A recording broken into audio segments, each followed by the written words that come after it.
Hello beautiful people, I am DJ and welcome back to my channel DJ Cooks and Books. Today I will be discussing my May TBR. Building a TBR has been such a fun in last couple of months. Even though I did not build a proper TBR before that, I want to keep doing this. I am reading more because I am declaring that I am going to read these books. First I'll be talking about my unfinished books that I will be carrying forward to the month of May. First one is I Am a Fan by Sheena Patel. It's about a woman and her journey as a stalker, and it's a kind of a darkly kind of humorous book, and I'm enjoying it. I'm 26% through it. I will be reading Bliss Montage also next by Lingma, and I have read already 60% of it and I'm enjoying it a lot. And I will be also reading Valli by Sheila Tomei that I was supposed to read this month, but I will unfortunately will not finish this in this month. And I will also be reading Her Body and Other Parties by Carmen Maria Machado. I have read 20% of it and I am enjoying it a lot. The short stories are fantastic. Then I will be reading The Seven Moons of Mali Almeida. I will read a little bit of the back of the book. Colombo 1990, Mali Almeida, war photographer, gambler and a closeted gay, has woken up dead in what seems like a celestial visa office. His dismembered body is sinking in the Beira Lake, and he has no idea who killed him. At a time when scores are settled by death squads, suicide bombers, and hired goons, the list of suspects is depressingly long, as the ghouls and ghosts who cluster around him can attest. Interesting. I won't read too much before I jump into it. I'm doing a buddy read with. The next book I'll be reading is The Namesake by Jhumpa Lahiri. I will read a little bit from the back. Gogol was named in haste after his father's favorite author. Growing up in an Indian family in suburban America, he finds himself yearning to cast off his awkward name, and with it the inherited values it represents. Determined to live a life far removed from that of his parents, Gogol sets off on his own path, only to discover that the search for identity depends on much more than a name. It's interesting. It's such a well-known book and I have yet to read it, so I will remedy that this month. I will read it. I think there is a book club run by Kim from the book Middle of the Book March, and she and the book club is reading this book for the month of May, so I will jump in and read that. I'm also reading one book unintentionally, one book in the Wayward Children series every month. So this month it will be the third book that I will read, that is Beneath the Sugar Sky. I will not go into the synopsis because I don't want to spoil anything for anyone or for myself, but I am loving this Seanan McGuire series and I am going to enjoy the third one on audio again. It's a wonderful experience. I recommend it. Although most of the previous books that I talked about, these two at least, are eligible for the Asian readathon with Cindy, and I am going to read more Asian books, so I will talk about them now. There is a new book translated from the Korean that has caught my eye, and that is called Walking Practice by Dolki Min and translated by Victoria Caudle. And it's a Squid Games meets The Left Hand of Darkness meets Under the Skin in this radical literary sensation from South Korea about an alien's hunt for food that transforms into an existential crisis about what it means to be human after crashing the spaceship.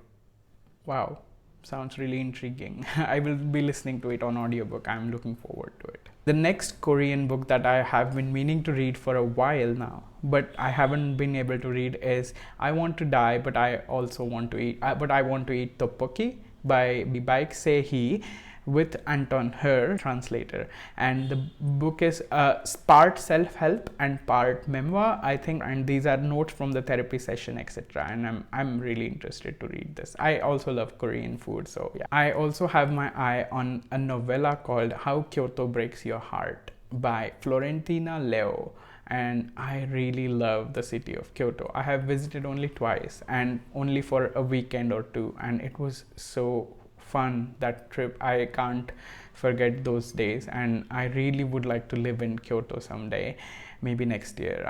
I don't know, but I I really want to read this book. It's about a woman who goes to Kyoto. Acquaintance promises her some work and a place to live, and the relationship between the woman and the acquaintance develops after that, and then it goes downhill, and she, I think, associates heartbreak with the city of Kyoto. I think I'm really interested to see what it is. Another short book that I've been meaning to read but haven't gotten my hands on until now is Cold Enough for Snow by Jessica Au, and it is also about a trip taken in the city of Tokyo in Japan. And this, you can see the theme, like it's about the cities in Japan, and I'm missing it. And next year I'm planning to apply for some jobs in Japan. I hope I get them, fingers crossed.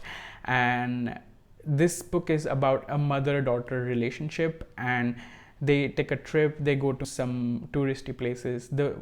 Then they are originally from Hong Kong, I think, and the family has immigrated to a Western country, and they are relating their experiences as immigrants, and that sounds really interesting. So let's see how this book is. I've heard really good things about it. The next book I will be reading is Dance, Dance, Dance by Haruki Murakami, and I have been enjoying Haruki Murakami's books since a long time. I do acknowledge that he writes women in a weird way, but I really like the brand of magical realism that he writes. And this book I had picked up before, but I could not continue. So this month I'll be listening to Dance, Dance, Dance on audio, and I hope it will be good. Next book is this one. Oh my god, look at this cat. It's so cute. She and Her Cat by Makoto Shinkai and Naruki Nagakawa, and translated by Ginny Tapley Takemori, who also translates Sayaka Murata's books. I'm really looking forward to this. Look at this, how cute this is. And I got this as a gift, and I got this like yesterday or day before yesterday. I've been really looking forward to reading this, and thank you for the person who has gifted this to me, and I will be enjoying this. But there is a twist. And I will explain what it is. There is a book called The Boy and the Dog by Seishu Hase, and it's translated by Alison Watts. And that book is kind of a book that I wanted to read in tandem with this book, because it's a girl and a cat, and the boy and a dog, and it seemed like a fun way. And Books and Bow made a video talking together about these books. I will link it in the description. I haven't watched the whole video, but I will watch after I read these books. But the catch is, I have a thing that I want to experiment. I found an audiobook on Audible for The Boy and the Dog in Japanese. So I will be reading this in English, and in tandem with it, I will be reading The Boy and the Dog by Seishu Hase in Japanese. I haven't read in Japanese in such a long time that I'm excited but also a little worried if I'll be able to follow it. But since it is an audiobook, I think I will be fine. Wish me luck. And this is my somewhat ambitious TBR for the month of May, and I will be participating in 3 readathons. First is with Cindy's Asian readathon, that you saw all these books I told you about, and these are really good recommendations, or maybe like something, not recommendations because I haven't read them, but a pile of possibility for you to choose from as well. And then I would like to also participate in Miserymay by Scott from Gunpowder Fiction and Plot, and Gemma from Gem of Books, I think. And I won't be reading any Thomas Hardy books because it's on the theme of books by Thomas Hardy, but I will be reading some miserable books, I'm sure. And for example, this sounds miserable and this also sounds miserable. And also these books have in common is talks about or themes about mental health, and I am also going to be participating in Mental Health May. That is a readathon run by Kim from Middle of the Book March and Maya Marilyn Mendoza, also in collaboration, and in which they read about mental health issues. And I'm sure these books have some mental issue themes, mental health themes, and I will be reading about them, and maybe talking about them in future video. Let me know what are your TBR books and what book is the most exciting book or most anticipated book for you. Also, I have a pile of possibility. In my pile of possibility, I have a book that I will be reading maybe after 25th of May. I might read Rebecca Kwang's Yellow Face. That also qualifies for Asian Readathon, and it's a book about a woman stealing her friend's manuscript and writing a novel based on it or something, and just appropriation, cultural appropriation, etc., and sounds really interesting. This is my ambitious TBR, and I hope you also have an exciting reading month next month. And with this, I will take your leave, and I'll see you in next week's video. Until then, take care. Bye.